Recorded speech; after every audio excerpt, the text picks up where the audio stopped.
नमस्कार। जिसको विश्व का सबसे प्राचीन ग्रंथ सर्वानुमत से सबने माना हुआ है, वैसे ऋग्वेद में एक श्लोक आता है, द्वादशारन नहि तज्जराय वर्वति चक्रम परिद्धा मृतस्य। श्लोक को अगर डिकोड करें तो श्लोक में ये कहा गया है कि समय तो अनंत है, लेकिन उस अनंत समय में से पृथ्वी सूर्य का जब एक चक्कर लगाती है उस समय को एक वर्ष या संवत्सर कहा गया है, और उस संवत्सर के 12 आरे दैट मीन्स 12 स्पोक्स है, जिसको 12 महीने कहा गया है और उसी को 12 राशियाँ भी कहा गया है। इतनी सारी वैज्ञानिक बातें ऋग्वेद में बहुत सालों पहले से की गई है। अब इस भारतीय वर्ष की जो गणना हम करते हैं उसके 4 मान माने गए हैं, और वो मान है सौरमान, सावनमान, चांद्रमान और नक्षत्रमान। इनके बारे में डिटेल में कभी हम और बात करेंगे। आज चर्चा का सार ये है कि जिसको हम ईयर, वर्ष या संवत्सर मानते हैं, उसकी गिनती अच्छी तरह से हो सके उसके लिए ईसा पूर्व that means before Christ 57 BC में राजा विक्रमादित्य ने एक अलग तरह से गणना स्टार्ट की, जिसका नाम दिया गया विक्रम संवत। इस विक्रम संवत को आज हम फॉलो करते हैं और उसी को हम आज हिंदू वर्ष मानते हैं। अब मज़ा ये है कि जो विक्रम संवत है वह भारत के अन्य अलग अलग प्रदेशों में अलग अलग समय पर माना गया है। जैसा कि उत्तर भारत में, महाराष्ट्र में इसको चैत्र शुक्ल प्रतिपदा दैट मीन्स युगादि, उगादि, विश्व प्रागट्य दिन या फिर गुड़ी पड़वा जब आता है तब विक्रम संवत स्टार्ट होता है, ऐसा माना गया है। जबकि पंजाब में बैसाखी से यह विक्रम संवत स्टार्ट होता है, जबकि गुजरात में, राजस्थान के कुछ प्रदेशों में एवं मध्य प्रदेश के कुछ प्रदेशों में यह नूतन संवत दिवाली के दूसरे दिन दैट मीन्स कार्तिक शुक्ल प्रतिपदा से स्टार्ट होता है, ऐसा माना गया है। अब इसमें से कौन सा संवत सही है और कौन सा संवत हमें फॉलो करना चाहिए और उसके पीछे का गणित क्या है, वो तो विद्वानों के चर्चा का विषय है। लेकिन आज भी हम दिवाली के बाद नूतन वर्षाभिनंदन कह के एक दूसरे को शुभेच्छा हम देते हैं, और इसीलिए आज का यह वीडियो उसी के बारे में है कि दिवाली के दूसरे दिन दैट मीन्स कार्तिक शुक्ल प्रतिपदा से जो नूतन संवत स्टार्ट हो रहा है वह नूतन विक्रम संवत 2078 पूरे विश्व के लिए और हमारे भारत देश के लिए कैसा रहेगा, यह दर्शाने के लिए आज का ये वीडियो है। अब इसमें मैं आगे बढ़ूँ उससे पूर्व एक और भी स्पष्टता करना जरूरी है, और वो स्पष्टता ये है कि संवत्सर और संवत वो अलग अलग चीज़ है। संवत्सर की जो गिनती होती है वह गिनती होती है बृहस्पति के आधार पर, गुरु ग्रह के आधार पर, और मीन पोजीशन ऑफ जुपिटर या फिर गुरु के मध्यम राशि परिवर्तन से संवत्सर की गिनती की जाती है।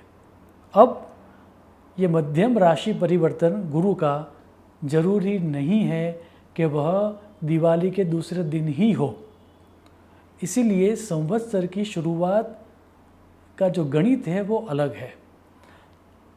जो विद्वान जन हैं उनके रेफरेंस के लिए यहाँ पर मैं भास्कराचार्य जी का एक श्लोक प्रस्तुत कर रहा हूँ। बृहस्पतेर मध्यम राशि भोगम संवत्सरम साहितिका वदंती, अर्थात बृहस्पति के मध्यम राशि भोग से संवत्सर शुरू होता है, ऐसा संहिताओं में कहा गया है। जब कार्तिक शुक्ल प्रतिपदा स्टार्ट हो तब जो भी संवत चलता हो या जो भी संवत्सर चलता हो वही संवत्सर दिवाली के बाद भी चलेगा, ऐसा शास्त्रों में माना गया है।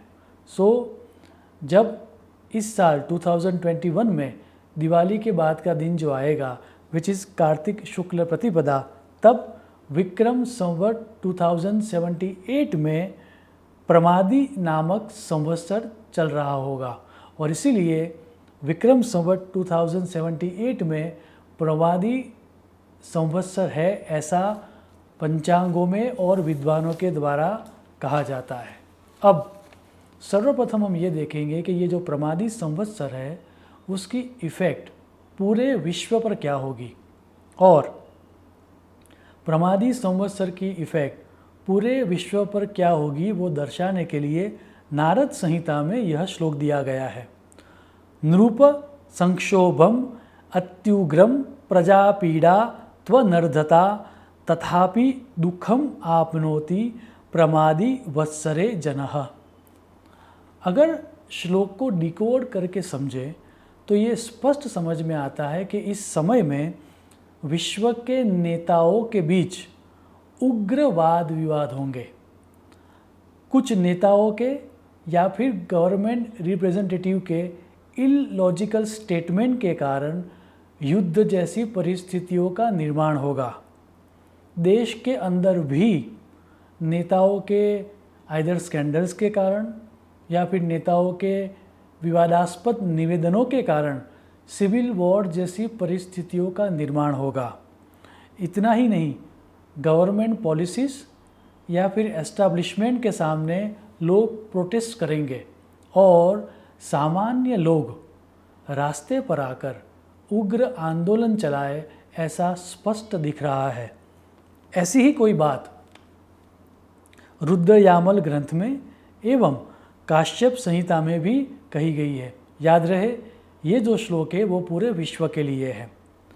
निष्पत्ति ही सर्वसस्यानां रसानां च महर्दता मर्कस्य भयं विद्यात् प्रमादिति ही वत्सरे। अर्थात प्रमादी नामक संवत में फसलें अच्छी होती है, दैट मीन्स एग्रीकल्चर प्रोडक्शन अच्छा होगा। रसयुक्त पदार्थ, दैट मीन्स शुगर, चीनी, गुड़ इत्यादि एवं खाने पीने की चीज़ें महंगी होगी। इन्फ्लेशन जैसी परिस्थितियों का निर्माण होगा। इतना ही नहीं, किसी अफवाह के कारण या अज्ञात कारणों से सिविल वॉर जैसी परिस्थितियों का निर्माण भी हो सकता है। याद रहे, इंसेक्ट के कारण देश के अंदर या फिर कोई इनक्योरेबल डिसीज़ के कारण समग्र विश्व में एक तरह का भय का वातावरण बना रहेगा। रूलिंग पार्टीज़ के लिए ये प्रमादी संवत्सर बहुत ही पीड़ादायक रहने वाला है और बहुत ही चुनौतीपूर्ण रहने वाला है। पूरी चर्चा का अगर हम सार देखें तो ये हम कह सकते हैं, दुखम आपनोति प्रमादी, अर्थात प्रमादी संवत्सर में दुख की प्रधानता होती है, वो ज़्यादातर दुख देता है। अब हमारे भारत देश के लिए ये प्रमादी संवत कैसा रहेगा वो भी समझते हैं, और वो समझने के लिए संहिता ग्रंथों में ये कहा गया है कि भारत देश में कौन से समय में संवत प्रवेश होगा, उस संवत प्रवेश की कुंडली का अध्ययन करके आने वाले संवत में कैसा फल मिलेगा वो देखा जाता है। भारतीय समय के अनुसार विक्रम संवत प्रमादी का प्रारंभ नवंबर 5, 2021 के सुबह के 2:45 2:45 AM को हो रहा है।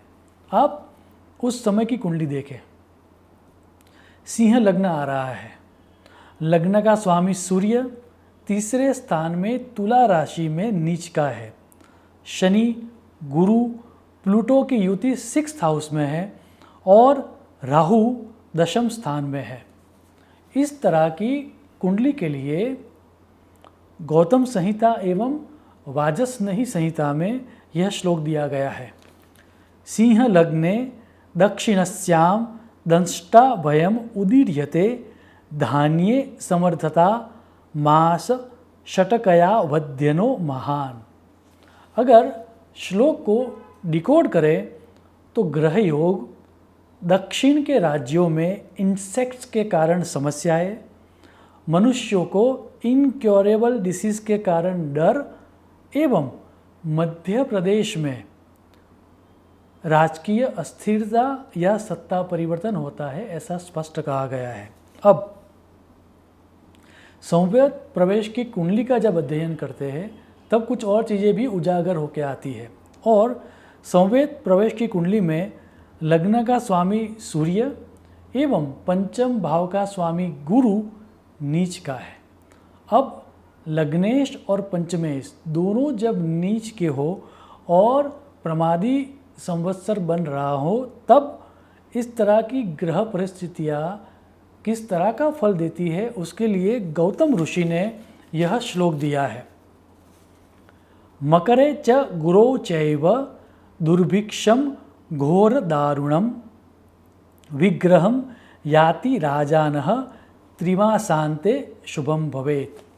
अर्थात रूलिंग पार्टीज के नेता की मृत्यु हो सकती है, नेताओं में आंतरिक विग्रह होता है, नेताओं की बुद्धि विपरीत होती है। याद रहे, सूर्य को राजा कहा गया है, सो राजनेता का मृत्यु होता हुआ स्पष्ट दिख रहा है। जानकारों का ये कहना है कि इस तरह की ग्रह परिस्थितियों में रूलिंग पार्टीज को बहुत सारी दिक्कतें आती हैं और आइदर रूलिंग पार्टीज के नेता खुद या फिर उनके एडवाइज़र कुछ ऐसी सलाह देते हैं कि जिसके कारण पूरे देश में एक तरह की अराजकता का माहौल पैदा होता है। अब सिंह लग्न का जो योग कारक ग्रह है वो मंगल भी कंबस्ट है और बलहीन होने के कारण भारत देश के लिए ये समय बहुत ही ज़्यादा चुनौतीपूर्ण रहने वाला है, यह स्पष्ट है। सिर्फ भारत की बात अब न करते हुए पूरे विश्व में कौन कौन से प्रदेशों में प्रमादी संवत का रिजल्ट एग्रेसिवली मिलेगा या ज़्यादा मिलेगा, वो समझने के लिए महर्षि भृगु ने एवं महर्षि वशिष्ठ ने एक कूर्म चक्र का निर्माण किया है और मेदिनीय ज्योतिष में कौन से प्रदेशों में रिजल्ट ज़्यादा मिलेगा, विशिष्ट ग्रह परिस्थितियों का वो अध्ययन करने के लिए कूर्म चक्र का अभ्यास किया जाता है। प्रमादी संवत्सर गुरु, शनि और राहु की परिस्थितियों के कारण विश्व के चाइना, रसिया, श्रीलंका, मैक्सिको, पाकिस्तान, अफगानिस्तान, यूएसए का बे एरिया, न्यूयॉर्क, शिकागो, इंडिया के समुद्री तट के प्रदेश एवं मुंबई, गुजरात, केरल, आसाम, पंजाब, कश्मीर, उत्तर प्रदेश एवं पंजाब में समस्याएं ज़्यादा हो सकती है, ऐसा स्पष्ट दिख रहा है। भारत की स्पेसिफिक बात करूं तो तीसरे स्थान में इतने सारे ग्रहों का या लग्नेश की परिस्थिति ये भी दर्शा रही है कि नेबरिंग कंट्रीज़ के साथ युद्ध जैसी परिस्थितियां निर्मित हो रही है। अब सिर्फ देश के बाहर ही नहीं, देश के भीतर भी सिविल वॉर जैसी परिस्थितियां हो सकती है। सो राजनेताओं की कारण या फिर राजनेता को जो एडवाइस देते हैं वैसे एडवाइज़रों के कारण सिविल वॉर जैसी परिस्थितियां भारत में होती स्पष्ट दिख रही है। इतना ही नहीं, ये दिवाली से लेकर जो आने वाली दिवाली तक का जो समय है, ये जो प्रमादी संवत है, वो भारतीय पॉलिटिक्स के लिए, इंडियन पॉलिटिक्स के लिए बहुत बड़े चेंजेस लेकर आने वाला है। ये समय आने वाले डिकेड के लिए बहुत ही ज़्यादा निर्णायक रहने वाला है। ओवरऑल ह्यूमन बीइंग के लिए, पूरे विश्व के सामान्य जनों के लिए ये समय कैसा रहेगा और किस तरह की मनः स्थिति, किस तरह का मेंटल एटीट्यूड हम सब का ये प्रमादी संवत्सर में रहेगा, वह दर्शाने के लिए जातका भरण में यह श्लोक दिया गया है। दुष्टोभिमानी कलह अनुरुक्तो लुब्धः कुटुंब विरतश्च दीनः स्याद अल्पधीर गृहीत कर्मकर्ता प्रमादी जन्मा मनुजः प्रमादी। अर्थात प्रमादी में व्यक्ति अभिमानी होता है, लड़ाई झगड़े करने वाला होता है, लालची होता है, कुटुंब प्रेमी होता है। अर्थात उसकी जो बुद्धि होती है वो अपने कुटुंब तक या फिर अपने प्रदेश तक या फिर अपने देश तक सीमित रहती है। दीन, अल्प बुद्धि और निंदनीय कर्म करने वाला होता है। याद रहे, जैसा कि ये संवत्सर का नाम है प्रमादी। प्रमाद का अर्थ है लेजीनेस या आलस या एंटरटेनमेंट ओरिएंटेड मेंटालिटी। सो आने वाले समय में या प्रमादी संवत्सर में हम सब के अंदर प्रमाद कम हो, हम हमारा कर्तव्य कर्म अच्छी तरह से निभाएं, ताकि हम सब के अंदर सुख, शांति और समृद्धि हमें प्राप्त हो। ऐसी प्रभु चरण को प्रार्थना करके मैं मेरी बात को विराम दूंगा। शुभम भवतु। प्रणाम।